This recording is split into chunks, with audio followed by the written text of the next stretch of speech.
कलयुग के इस अंधकार में जहां मनुष्य दुख, चिंता और पापों से घिरा हुआ है, वहां भगवान ने एक ऐसा दिव्य मार्ग दिया है जो भक्त के सभी कष्टों को दूर कर सकता है।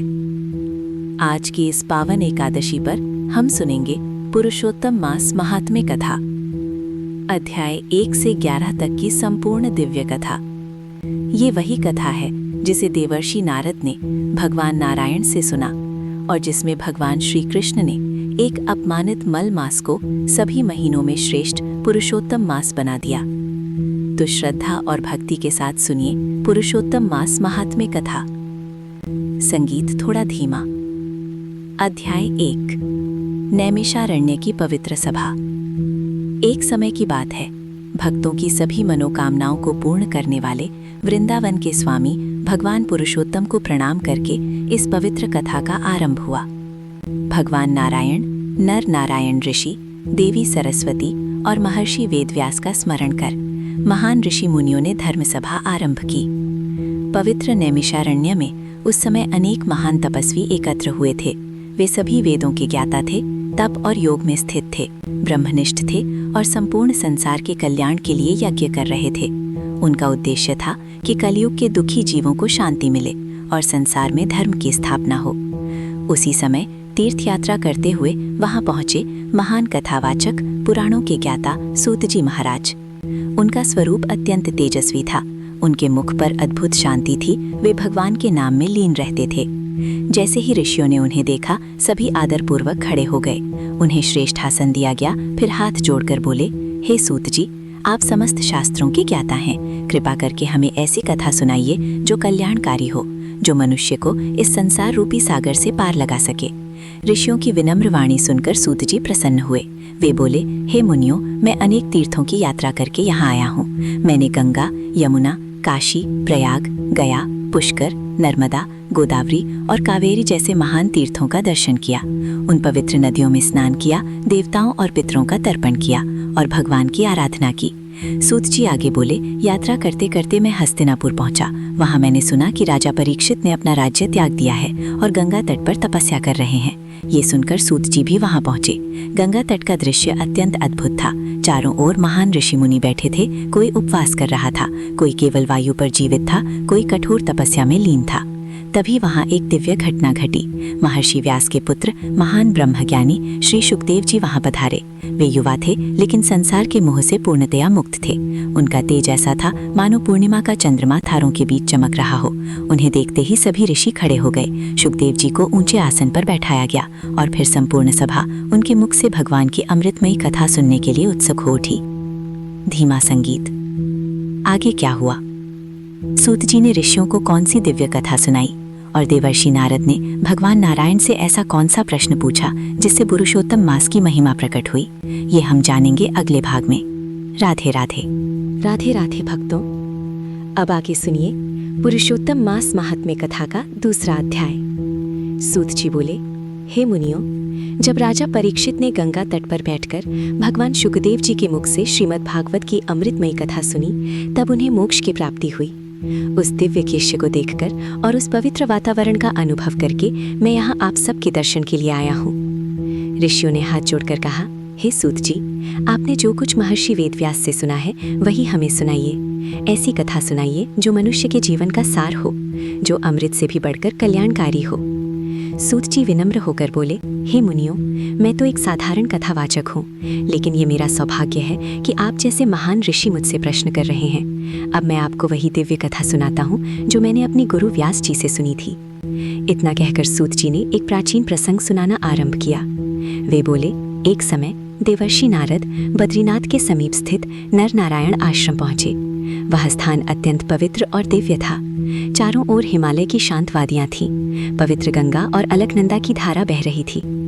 फल फूलों से लदे वृक्ष, मधुर पक्षियों का कलरव और तपस्या में लीन सिद्ध पुरुष उस स्थान को और भी दिव्य बना रहे थे। वहां भगवान नारायण गहन तपस्या में लीन थे। उनके तेज से संपूर्ण आश्रम प्रकाशित हो रहा था। देवर्षि नारद ने भगवान को साष्टांग प्रणाम किया। फिर हाथ जोड़कर अत्यंत विनम्रता से बोले, हे देवों के देव, हे जगन्नाथ, आप कृपा के सागर हैं। आप संपूर्ण संसार के पालन करता है। कलयुग में जीव अज्ञान और मोह में फंस गए हैं। मनुष्य विषय विकारों में डूब चुका है। धर्म धीरे धीरे समाप्त होता जा रहा है। ऐसे समय में उन दुखी जीवों का उद्धार कैसे होगा? कृपा करके कोई ऐसा सरल उपाय बताइए जिससे साधारण मनुष्य भी आपका कृपा पात्र बन सके। नारद जी की करुणामयी वाणी सुनकर भगवान नारायण प्रसन्न हुए।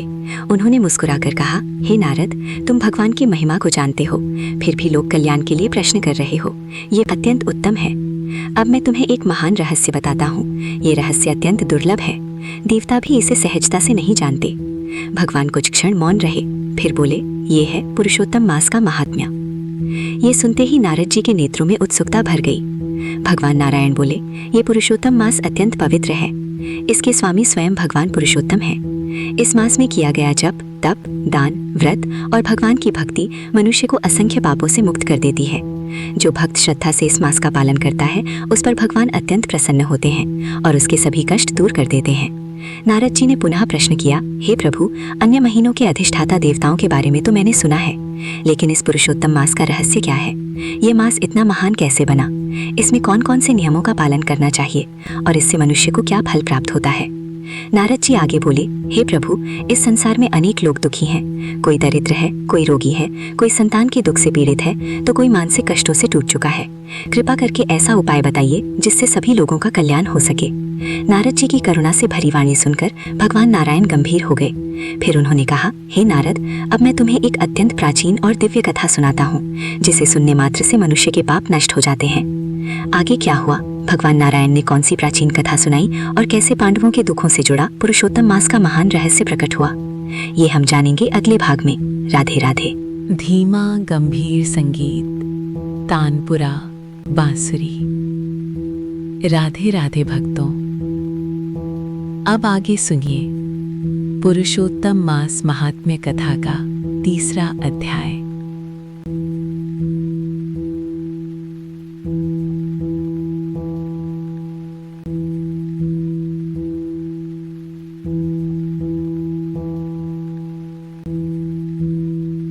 भगवान नारायण बोले, हे नारद, अब मैं तुम्हें एक प्राचीन प्रसंग सुनाता हूँ। ये वही कथा है जो स्वयं भगवान श्री कृष्ण ने धर्मराज युधिष्ठिर से कही थी।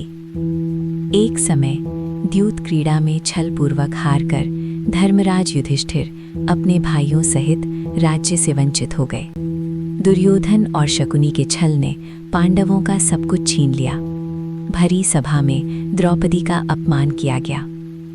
दुष्ट दुशासन ने उसके केश पकड़कर उसे सभा में घसीटा और उसके वस्त्र उतारने का प्रयास किया। लेकिन उसी समय भगवान श्री कृष्ण ने उसकी लाज की रक्षा की। उस भयंकर अपमान के बाद पांडव वनवास के लिए चले गए। वे काम्य वन में रहने लगे। राजमहलों में रहने वाले पांडव अब वन में कष्टमय जीवन जी रहे थे। वे कंदमूल और फल खाकर जीवन बिताते थे। धूल से ढके शरीर, बढ़े हुए बाल और तपस्वियों जैसा जीवन। उनकी अवस्था अत्यंत दयनीय हो चुकी थी। एक दिन भगवान श्री कृष्ण अनेक ऋषि मुनियों के साथ पांडवों से मिलने काम्यवन पहुंचे। जैसे ही पांडवों ने भगवान को देखा, उनकी आंखों में आनंद के आंसू भर आए। वे ऐसे प्रसन्न हुए मानो मृत शरीर में पुनः प्राण लौट आए हों। सभी पांडव भगवान के चरणों में गिर पड़े। द्रौपदी भी अत्यंत विनम्रता से भगवान के सामने उपस्थित हुई। लेकिन जब भगवान श्री कृष्ण ने पांडवों और द्रौपदी की दुख भरी अवस्था देखी तो उनका हृदय द्रवित हो उठा। धीरे धीरे उनका क्रोध बढ़ने लगा। उनकी आंखें अग्नि के समान लाल हो उठीं। उनका तेज प्रलय काल की ज्वाला जैसा भयंकर हो गया। ऐसा प्रतीत होने लगा मानो संपूर्ण संसार नष्ट हो जाएगा। ये देखकर अर्जुन भयभीत हो गए। उन्होंने तुरंत हाथ जोड़कर भगवान की स्तुति की। अर्जुन बोले, हे प्रभु, आप संपूर्ण जगत के रक्षक हैं। एक व्यक्ति के अपराध के कारण पूरी सृष्टि का विनाश उचित नहीं। जैसे कोई मच्छरों को मारने के लिए अपना घर नहीं जलाता, वैसे ही आप भी अपने क्रोध को शांत कीजिए। अर्जुन की विनम्र प्रार्थना सुनकर भगवान श्री कृष्ण शांत हुए। उनका क्रोध धीरे धीरे समाप्त हो गया। फिर पांडवों ने प्रेम पूर्वक भगवान की सेवा की। कुछ समय बाद अर्जुन ने भगवान से पूछा, हे प्रभु, ऐसा कौन सा उपाय है जिससे मनुष्य के सभी दुख दूर हो जाएं? ऐसा कौन सा पुण्य है जो जीवन के सभी कष्ट समाप्त कर सके? भगवान श्री कृष्ण मुस्कुराए। वे बोले, हे अर्जुन, मैं तुम्हें एक अत्यंत गुप्त और दुर्लभ रहस्य बताता हूँ, जिसे बड़े बड़े ऋषि भी आसानी से नहीं जानते। भगवान आगे बोले, इस सृष्टि में हर वस्तु का एक अधिष्ठाता होता है। दिन, रात्रि, तिथि, मास, ऋतु, नदियाँ, वन, पर्वत, सबके अपने अपने स्वामी हैं। इसी कारण वे सम्मानित होते हैं। फिर भगवान कुछ क्षण मौन रहे और बोले, एक समय एक अतिरिक्त मास उत्पन्न हुआ, लेकिन उसमें सूर्य की संक्रांति नहीं थी। इस कारण सभी लोगों ने उसका तिरस्कार करना प्रारंभ कर दिया। कोई भी शुभ कार्य उसमें नहीं किया जाता था। सभी उसे अशुभ मानते थे और उसे मल मास कहकर पुकारते थे। धीरे धीरे वह अधिक मास अत्यंत दुखी हो गया। अपमान और तिरस्कार ने उसका हृदय तोड़ दिया। अंततः वह भगवान विष्णु की शरण में जाने का निश्चय करके वैकुंठ धाम पहुंचा। धीमा संगीत। आगे क्या हुआ? अधिक मास ने भगवान विष्णु से क्या कहा और कैसे एक अपमानित मास भगवान की कृपा से संसार का सबसे पवित्र मास बना, ये हम जानेंगे अगले भाग में। राधे कथा राधे। का चौथा अध्याय, जिसमें अधिमास अपनी पीड़ा लेकर स्वयं भगवान विष्णु की शरण में पहुंचता है। श्री नारायण बोले, हे नारद, अब मैं तुम्हें वो पवित्र कथा सुनाता हूँ जो लोक कल्याण करने वाली है। अधिमास भगवान के सामने हाथ जोड़कर दुखी स्वर में बोला, हे नाथ, हे कृपानिधि, सभी मास मुझे मलमास कहकर तिरस्कृत करते हैं। मुझे शुभ कार्यों से दूर कर दिया गया है। मेरा कोई सम्मान नहीं करता। मैं आपकी शरण में आया हूँ, फिर भी आप मेरी रक्षा क्यों नहीं करते? हे प्रभु, जैसे आपने माता देवकी की रक्षा की, द्रौपदी की लाज बचाई, कालिया नाग के विष से ग्वाल बालों को बचाया, जंगल की अग्नि से ब्रजवासियों की रक्षा की, जरासंध के बंधन से राजाओं को मुक्त कराया और ग्राहक के मुख से गजराज को बचाया, वैसे ही आज मेरी भी रक्षा कीजिए प्रभु। इतना कहकर अधिमास रोने लगा। उसकी आंखों से आंसू बह रहे थे। उसे इस प्रकार दुखी देखकर भगवान विष्णु का हृदय दया से भर उठा। भगवान श्रीहरि बोले, हे वत्स, तुम इतने दुखी क्यों हो? जो मेरी शरण में आता है उसे कभी शोक नहीं करना चाहिए। ये वैकुंठ है, यहाँ ना मृत्यु का भय है, ना बुढ़ापा, ना दुख। फिर तुम यहाँ आकर भी व्याकुल क्यों हो? भगवान के प्रेम भरे वचन सुनकर अधिमास कुछ शांत हुआ और बोला, हे प्रभु, आप सर्वज्ञ हैं, आपसे कुछ भी छिपा नहीं है। फिर भी मैं अपनी व्यथा कहता हूँ। क्षण, निमेष, मुहूर्त, पक्ष और सभी मासों के स्वामी हैं, लेकिन मेरा कोई स्वामी नहीं, कोई नाम नहीं, कोई सम्मान नहीं। सभी मुझे मलमास कहकर अपमानित करते हैं। मुझे त्याज्य और अशुभ कहा जाता है। ऐसे अपमानित जीवन से तो मृत्यु ही श्रेष्ठ है। हे प्रभु, वेदों में आपकी महिमा गाई गई है कि आप दीनों के रक्षक हैं, दूसरों के दुख को सहन नहीं कर सकते। अब आप ही मेरा उद्धार कीजिए। इतना कहकर अधिमास बार बार बोलने लगा, मैं अब नहीं जीऊंगा, मैं मर जाऊंगा, और रोते रोते भगवान विष्णु के चरणों में गिर पड़ा। ये देखकर वैकुंठ की सभा भी आश्चर्यचकित रह गई। तब भगवान श्री कृष्ण ने अत्यंत करुणा से भरी गंभीर वाणी में अधिमास को उठाया और उसे शांत करते हुए बोले, हे वत्स, अब शोक मत करो, तुम्हारा अपमान अब समाप्त होगा।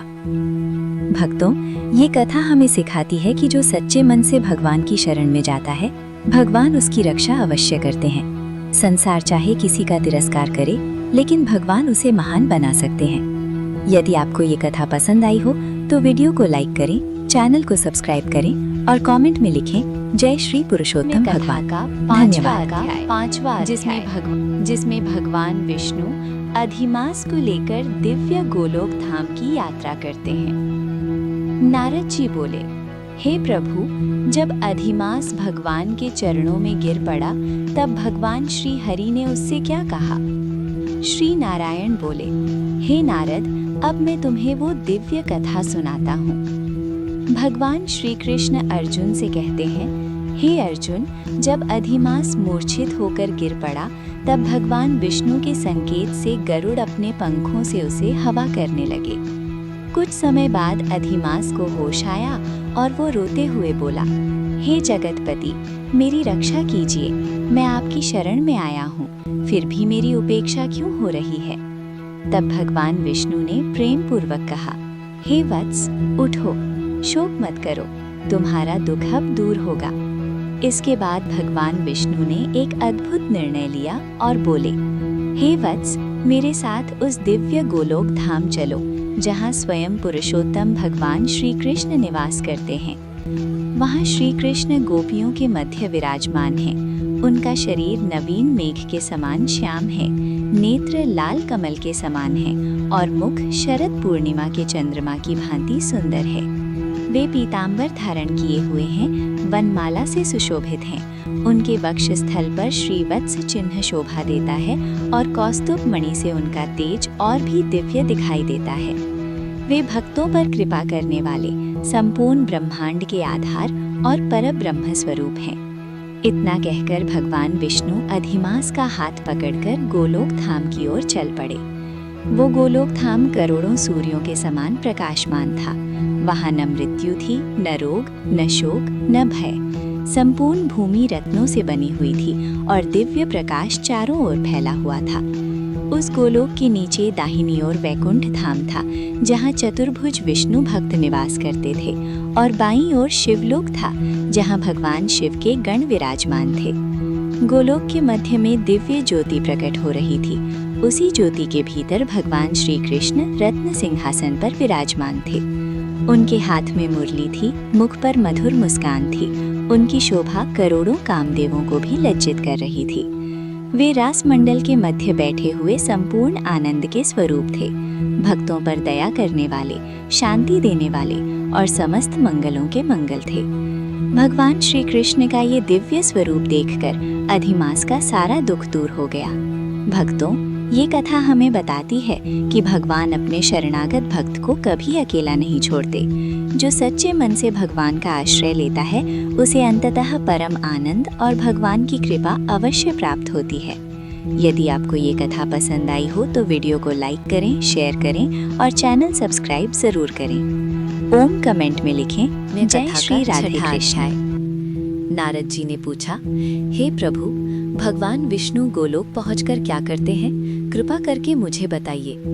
श्री नारायण बोले, हे नारद, अब मैं तुम्हें वो दिव्य घटना सुनाता हूँ। जब भगवान विष्णु अधिमास को लेकर गोलोक पहुंचे, तब उन्होंने दूर से पुरुषोत्तम धाम को देखा। वो धाम मणियों के स्तंभों से सुशोभित था और उसका तेज करोड़ों सूर्यों के समान चमक रहा था। उस अद्भुत प्रकाश को देखकर भगवान विष्णु ने धीरे धीरे अपने नेत्र खोले और अधिमास को साथ लेकर श्री कृष्ण के महल की ओर बढ़े। द्वारपालों ने भगवान विष्णु का आदर पूर्वक स्वागत किया। फिर भगवान विष्णु धीरे धीरे मंदिर के भीतर गए और वहां रत्न सिंहासन पर विराजमान श्री कृष्ण को प्रणाम किया।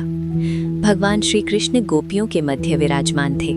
उनका श्याम शरीर नवीन मेघ के समान सुंदर था। उन्होंने पीतांबर धारण किया हुआ था, हाथ में मुरली थी और मुख पर दिव्य मुस्कान थी। भगवान विष्णु हाथ जोड़कर श्री कृष्ण की स्तुति करने लगे। हे गोविंद, आप गुणों से परे हैं, अविनाशी हैं, वृंदावन के स्वामी हैं। आपकी शोभा करोड़ों कामदेवों को भी मोहित कर देती है। हे मुरलीधर, आप रासलीला के स्वामी हैं, भक्तों को आनंद देने वाले हैं। मैं आपको बार बार प्रणाम करता हूँ। भगवान विष्णु की स्तुति सुनकर श्री कृष्ण ने उन्हें अपने पास रत्न सिंहासन पर बैठने का आदेश दिया। इसके बाद भगवान विष्णु कांपते हुए अधिमास को श्री कृष्ण के चरणों में ले गए। तब श्री कृष्ण ने पूछा, हे विष्णु, ये कौन है? ये क्यों रो रहा है? गोलोक में तो कोई दुखी नहीं रहता। तब भगवान विष्णु बोले, हे वृंदावन के नाथ, ये अधिमास है। सभी मासों ने इसका तिरस्कार किया है। इसे मल मास कहकर शुभ कार्यों से दूर कर दिया गया है। इसका कोई स्वामी नहीं है, इसलिए सबने इसका अपमान किया। ये दुख से जल रहा था और मृत्यु चाहता था, इसलिए मैं इसे आपकी शरण में लेकर आया हूँ। हे प्रभु, वेद कहते हैं कि आप दूसरों का दुख सहन नहीं कर सकते, अतः कृपा करके इस दुखी अधिमास का उद्धार कीजिए। इतना कहकर भगवान विष्णु हाथ जोड़कर श्री कृष्ण के सामने खड़े हो गए। भक्तों, ये कथा हमें सिखाती है कि भगवान की शरण में आने वाला कभी निराश नहीं होता।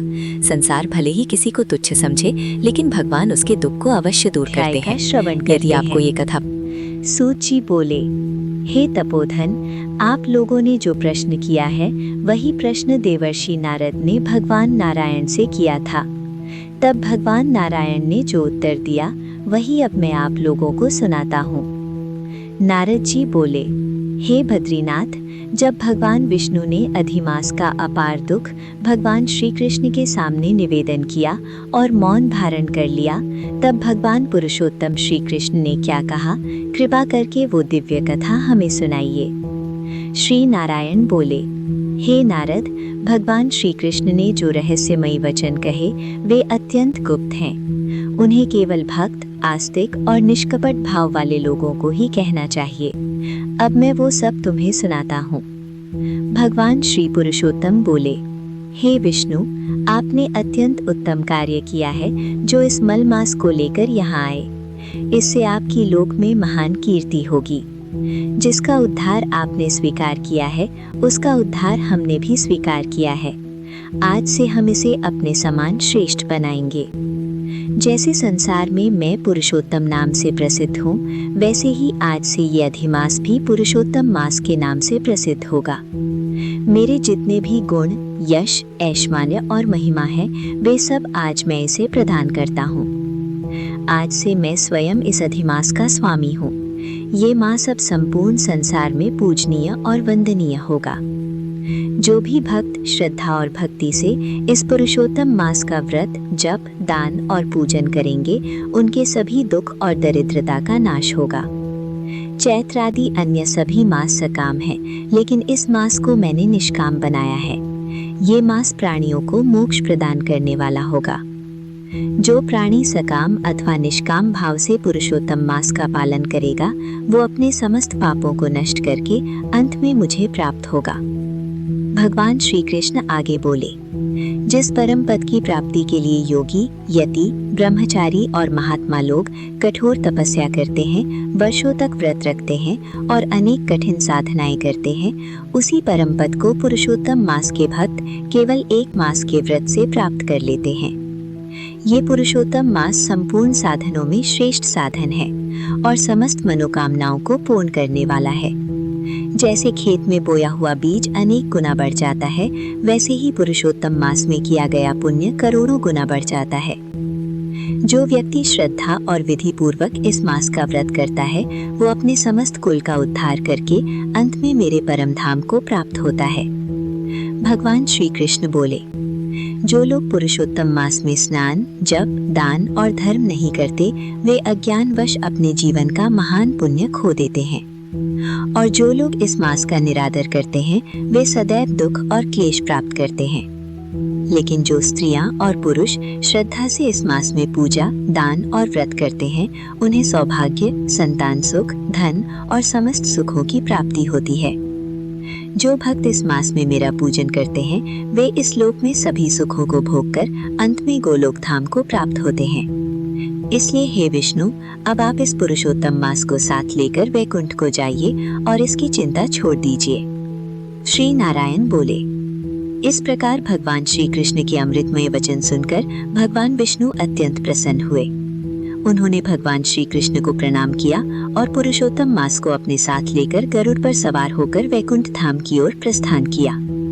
इति श्री बृहन्नारदीय पुराणे पुरुषोत्तम मास महात्म्ये श्री नारायण नारद संवादे अधिमासस्य ऐश्वर्य प्राप्ति नाम 7वां अध्याय संपूर्ण। अगर आपको ये कथा पसंद आई हो तो वीडियो को लाइक करें, शेयर करें और हमारे चैनल को सब्सक्राइब जरूर करें। जय श्री कृष्ण। अधिक मास जय श्री हरि। महात्म्य कथा अध्याय 8 द्रौपदी के पूर्व जन्म की रहस्यमयी और भावुक कथा। धीमा भक्ति संगीत। जय श्री राधे कृष्ण। सूत जी बोले, हे तपस्वियों, भगवान विष्णु और श्री कृष्ण के दिव्य संवाद को सुनकर नारद जी का मन अत्यंत प्रसन्न हो गया।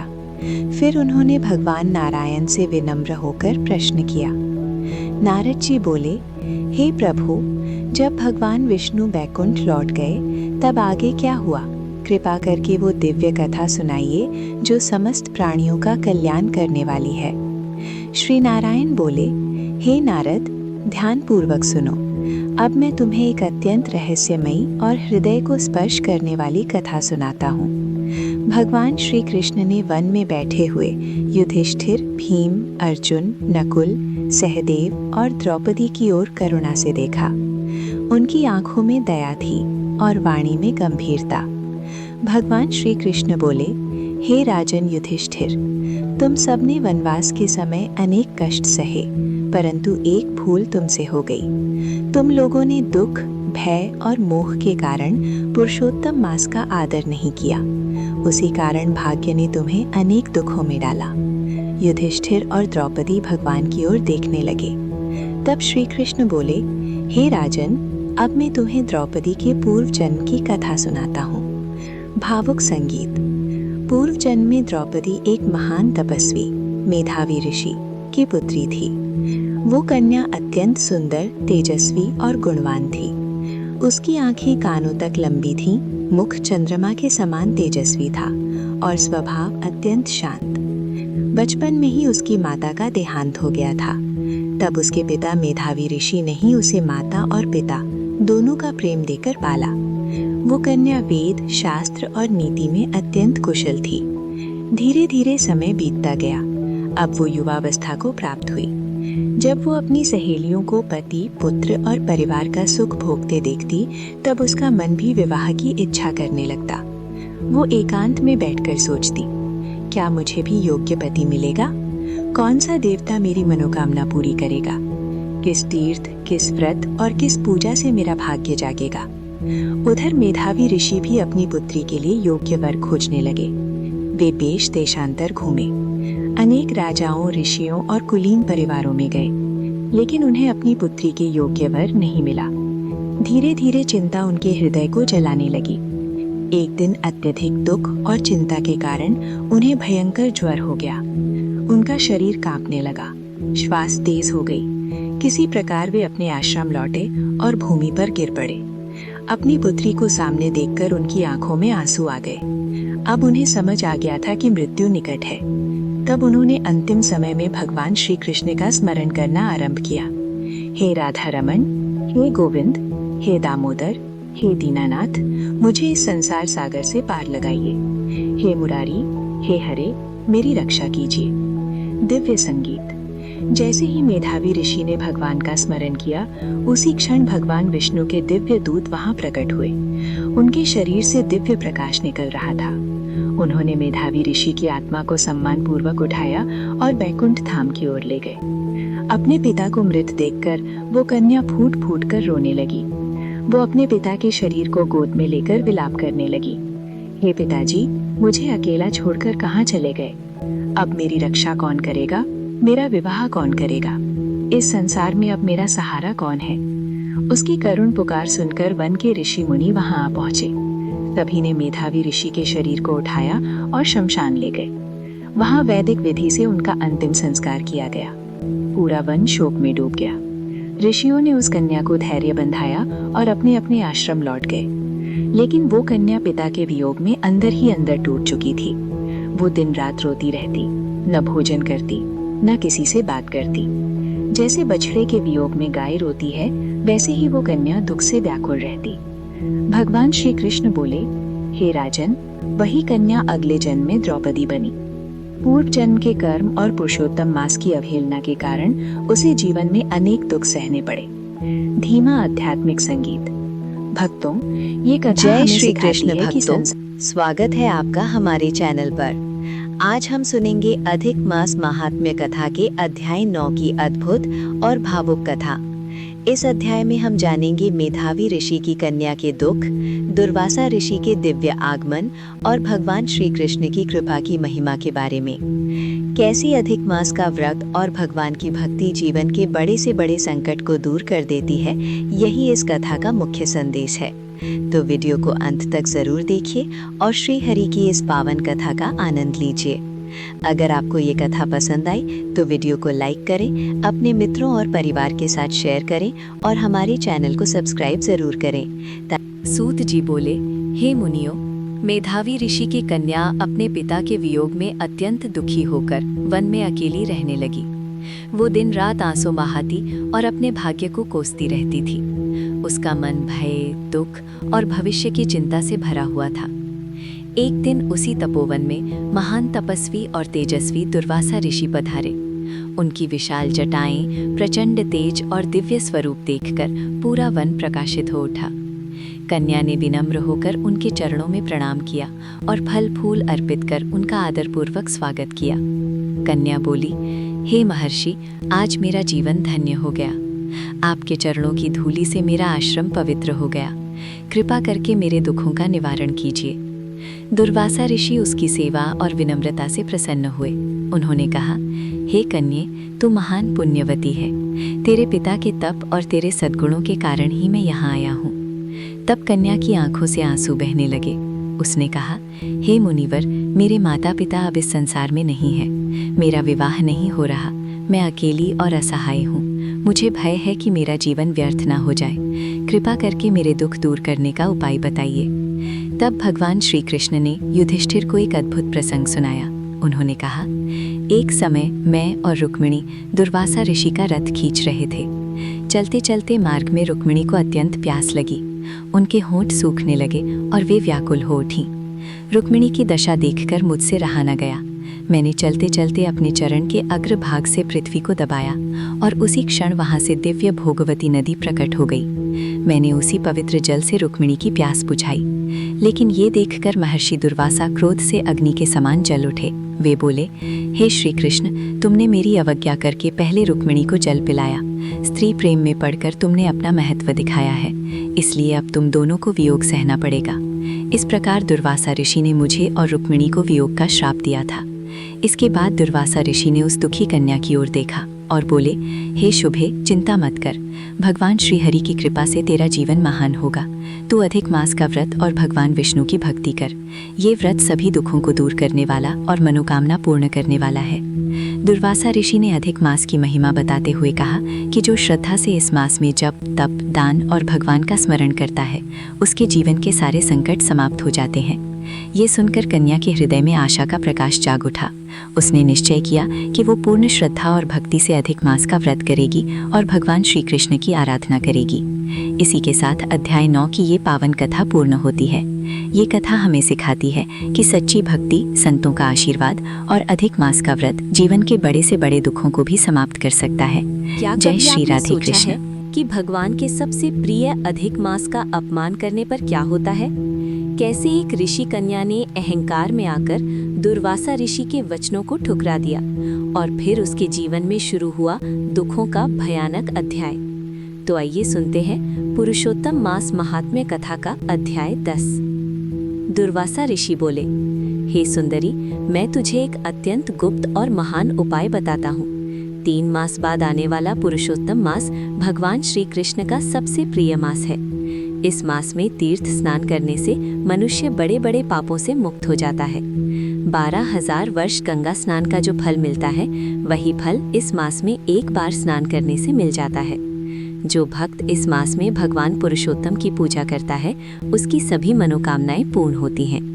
दुर्वासा ऋषि बोले, एक बार मैंने क्रोध में राजा अम्बरीश को नष्ट करने के लिए कृत्या उत्पन्न की थी। तब भगवान श्रीहरि ने सुदर्शन चक्र मेरे पीछे भेज दिया। वह चक्र मुझे भस्म करने वाला था, लेकिन पुरुषोत्तम मास के प्रभाव से ही वह शांत हुआ। इसीलिए हे कन्या, तो भी श्रद्धा से अधिक मास का व्रत कर। सीन 3, कन्या का अहंकार। दुर्वासा ऋषि की बातें सुनकर वह कन्या अहंकार से भर उठी। वह बोली, हे मुनि, मुझे आपकी बात उचित नहीं लगती। क्या कार्तिक और वैशाख मास फल नहीं देते? क्या भगवान शिव, सूर्यदेव और गणेश जी भक्तों की इच्छाएं पूरी नहीं करते? फिर आप इस मलमास की इतनी प्रशंसा क्यों कर रहे हैं? मैं तो केवल श्री राम और भगवान शिव की आराधना करती हूँ। कन्या की बातें सुनकर दुर्वासा ऋषि का शरीर क्रोध से जलने लगा। उनकी आंखें लाल हो गईं। लेकिन उन्होंने सोचा, यह कन्या अभी अज्ञानी है, इसे पुरुषोत्तम मास की महिमा का ज्ञान नहीं। फिर उन्होंने शांत होकर कहा, हे कन्या, तूने पुरुषोत्तम मास का अपमान किया है। इसका फल तुझे अवश्य मिलेगा, चाहे इस जन्म में या अगले जन्म में। इतना कहकर दुर्वासा ऋषि वहां से चले गए। उनके जाते ही वह कन्या दुखी और निराश हो गई। फिर उसने निश्चय किया कि वह भगवान शिव की कठोर तपस्या करेगी और उसी आश्रम में रहकर वह शिव आराधना में लीन हो गई। तो भक्तों, इस कथा से हमें शिक्षा मिलती है कि भगवान के प्रिय अधिक मास का कभी अपमान नहीं करना चाहिए। श्रद्धा और भक्ति से किया गया व्रत जीवन बदल सकता है। अगर आपको ये कथा अच्छी लगी हो तो वीडियो को लाइक करें, अपने मित्रों और परिवार के साथ शेयर करें और चैनल को सब्सक्राइब जरूर करें। जय श्री राधे कृष्णा। अधिक मास पुरुषोत्तम मास के पावन दिनों में आप सभी का स्वागत है। आज हम सुनेंगे पुरुषोत्तम मास महात्म्य के 11वें अध्याय की दिव्य और अत्यंत रहस्यमयी कथा, जिसमें मेधावी ऋषि की तपस्विनी कन्या की कठोर तपस्या, भगवान शिव के दिव्य दर्शन और 5 पतियों के वरदान का अद्भुत वर्णन किया गया है। कहा जाता है कि श्रद्धा और भक्ति से इस कथा का श्रवण करने से भगवान श्री हरि और भगवान शिव दोनों की कृपा प्राप्त होती है तथा जीवन के अनेक कष्ट दूर हो जाते हैं। कथा शुरू करने से पहले आप सभी से निवेदन है कि वीडियो को लाइक करें, शेयर करें और हमारे चैनल को सब्सक्राइब जरूर करें ताकि आपको पुरुषोत्तम मास की सभी पावन कथाएं सबसे पहले मिलती रहें। तो आइए भगवान श्री हरि विष्णु और भगवान सदाशिव का स्मरण करते हुए श्रद्धा और भक्ति के साथ आज की पावन कथा का श्रवण करते हैं। नारद जी बोले, हे महामुनि, उस ऋषि कन्या ने जो अत्यंत कठिन तप किया वो सब हमें विस्तार से सुनाइए। श्री नारायण बोले, हे नारद, उस समय मेधावी ऋषि की कन्या ने भगवान शिव का ध्यान करते हुए अत्यंत कठोर तपस्या आरंभ की। वो पंचमुखी, सनातन, शांत स्वरूप भगवान सदाशिव का निरंतर चिंतन करती रहती थी। उस कन्या ने ग्रीष्म ऋतु में पंचाग्नि के बीच बैठकर तप किया। शीत ऋतु में वो ठंडे जल में बैठकर भगवान शिव का स्मरण करती थी। वर्षा ऋतु में खुले आकाश के नीचे बिना किसी आश्रय के तपस्या करती थी। उसकी जटाएं जल में फैली हुई थीं और वो कमल के समान शोभायमान दिखाई देती थीं। कठोर तपस्या के कारण उसका शरीर दुर्बल हो गया था, फिर भी उसके मन में भगवान शिव के प्रति अटूट भक्ति थी। उस कन्या की घोर तपस्या को देखकर देवराज इंद्र भी चिंतित हो गए। समय बीतता गया और उस तपस्विनी कन्या ने हजारों वर्षों तक तप किया। अंततः भगवान सदाशिव उसकी तपस्या से प्रसन्न होकर प्रकट हुए। भगवान शिव का दिव्य स्वरूप देखकर वो कन्या अत्यंत प्रसन्न हुई और हाथ जोड़कर भगवान को प्रणाम करने लगी। कन्या बोली, हे पार्वतीपति महादेव, हे प्रभु, हे शंभो, आप संसार के दुखों को दूर करने वाले हैं। जो भी आपकी शरण में आता है वो भव सागर से पार हो जाता है। हे दयालु प्रभु, मेरे ऊपर कृपा कीजिए।